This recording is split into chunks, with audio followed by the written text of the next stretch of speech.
ഈ നൂതന സാങ്കേതിക വിദ്യ ഉപയോഗിച്ചുകൊണ്ടുള്ള ചികിത്സാരീതിക്ക് കഴിയുമെന്ന് വിദഗ്ധർ അവകാശപ്പെടുന്നു.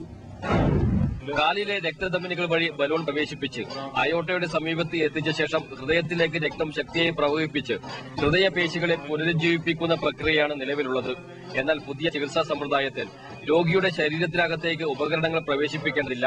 പകരം ശരീരത്തിന് പുറമേ ഘടിപ്പിക്കുന്ന പ്രത്യേക ഉപകരണം വഴി ഹൃദയപേശികളെ സജ്ജമാക്കുകയാണ് പുതിയ രീതി. രോഗിയുടെ തുടയിൽ വായു നിറച്ച ഉപകരണം ഘടിപ്പിച്ച് സമ്മർദ്ദം നൽകുമ്പോൾ ഹൃദയത്തിലേക്ക് രക്തം ശക്തിയായി പ്രവഹിക്കും.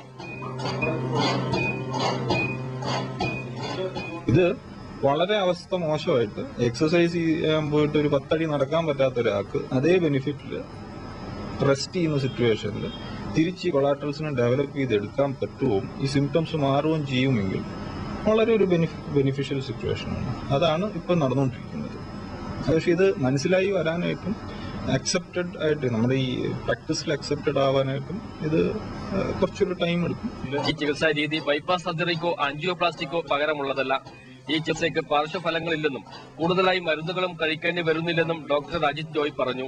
ഇന്ത്യയിൽ 10ഓളം ആശുപത്രികളിൽ ഈ ചികിത്സ ലഭ്യമാണ്. കേരളത്തിൽ ചികിത്സ ലഭിക്കുന്ന ഏക കേന്ദ്രമാണ് തിരുവനന്തപുരത്തേത്.